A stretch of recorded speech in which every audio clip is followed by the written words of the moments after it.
নমস্কার বন্ধুরা, Rina's cooking with নেচারে আপনাদের সবাইকে স্বাগত। চলে এসেছি আজকে রেসিপি নিয়ে। আজকের রেসিপি কাঁচা ইলিশের সর্ষে ভাপা করে দেখাবো। কিভাবে করছি প্রথম থেকে শেষ অবধি ভিডিওটা দেখতে থাকো, আশা করছি তোমাদের ভালো লাগবে। তো তার এখানে দুটো বেশ বড় সাইজের ইলিশ মাছ নিয়ে নিয়েছি। মাছগুলো দেখো একদম গাগুলো কত সুন্দর চকচক করছে। মাছগুলো প্রথমে কেটে নেব। মাছ কেটে ধুয়ে পরিষ্কার করে নিয়েছি। আমি এখানে দাগা আর লেজাটা নিয়েছি, মাথার অংশগুলো বাদ দিয়ে দিয়েছি। দেখো মাছটা একটু হালকা ডিম হয়ে গেছে। এই মাছই খেতে বেশি ভালো লাগে। মাছটা এবার প্রথমে নুন মাখিয়ে নিচ্ছি। দেখো মাছের মধ্যে অল্প দিচ্ছি একটু নুন, তারপর দেব হলুদ,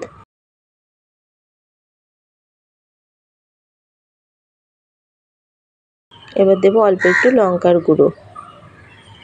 নুন, হলুদ, লঙ্কার গুঁড়ো সব একসঙ্গে খুব ভালো করে মাখিয়ে নিতে হবে মাছের সঙ্গে।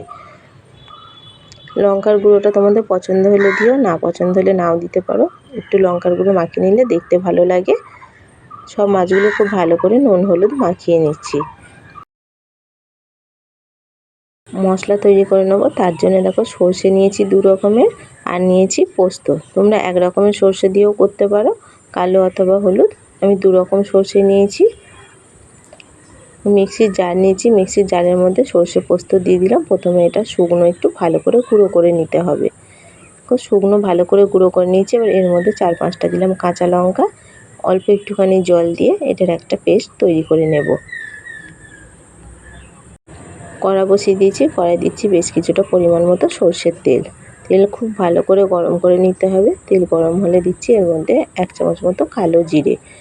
কালো জিরেটা দিয়ে খুব ভালো করে তেলের সঙ্গে ভেজে নিতে হবে। অল্প দিচ্ছি একটু কাশ্মীরি লঙ্কার গুঁড়ো। লঙ্কার গুঁড়োটা দেওয়ার সময় খেয়াল রাখতে হবে, গ্যাসের ফ্লেম একদম লো করে রাখতে হবে যাতে লঙ্কার গুঁড়োটা পুড়ে না যায়। যে মশলার পেস্টটা তৈরি করেছিলাম, মশলার পেস্টটা দিয়ে তেলের সঙ্গে একটু ভালো করে নাড়াচাড়া করে নেব। এইভাবে করে একবার ইলিশ মাছটা রান্না করে খেয়ে দেখো, খেতে খুবই ভালো লাগে। পরিমাণ মতো দিলাম হলুদ, আর দিচ্ছি স্বাদ মতো নুন। সব কিছু একসঙ্গে খুব ভালো করে মিশিয়ে নেব। দেখো মশলা থেকে তেল ছাড়তে শুরু করেছে। অল্প দিলাম একটুখানি টক দই, 2 থেকে 3 চামচ মতো টক দই দিলাম। ভালো করে ফেটিয়ে নিয়েছিলাম। মশলার সঙ্গে এটা দিয়েও ভালো করে একটু কষিয়ে নেব। মশলা কষানো হয়ে গেছে। দেখো মশলা থেকে তেল ছেড়ে গেছে। যে মাছগুলো নুন হলুদ মাখিয়ে রেখেছিলাম, মাছগুলো এবার এক এক করে মশলার মধ্যে দিয়ে দিচ্ছি। মাছ তো ভেজে অনেকে ঝাল করে থাকো, এইভাবে একবার কাঁচা মাছের ঝালটা খেয়ে দেখো, খেতে অসাধারণ লাগে। মাছগুলো দিয়ে মশলার সঙ্গে একটু উল্টে পাল্টে ভালো করে নিতে হবে। উল্টে পাল্টে নিয়েছি। মশলার বাটি ধোয়া জল বেশ খানিকটা দিয়ে দিলাম।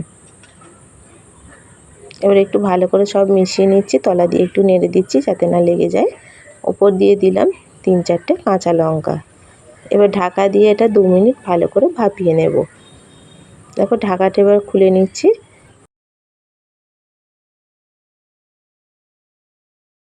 মাছগুলো তলা দিয়ে একটু হালকা করে নেড়ে দিতে হবে যেন তলাটা না বসে যায়, সেদিকে খেয়াল রাখতে হবে। আর মাছগুলো যাতে ভেঙে না যায়। কাঁচা মাছের ভাপা করলাম, মাছগুলো নরম আছে, ভাজা হয়নি, তাই খুব সাবধানে একটু তলা দিয়ে নেড়ে দিতে হবে। আর মাছগুলো একটু আস্তে আস্তে উল্টিয়ে দিতে হবে। আমি যেভাবে বানালাম এইভাবে একবার কাঁচা ইলিশের এই ভাপাটা করে খেয়ে দেখো, খেতে অসাধারণ লাগে। নামানোর আগে ওপর দিয়ে অল্প দিলাম একটু কাঁচা সর্ষের তেল, এতে করে টেস্টটা আরও বেশি ভালো হয়। কাঁচা ইলিশ ভাপা পরিবেশনের জন্য একদম রেডি হয়ে গেছে।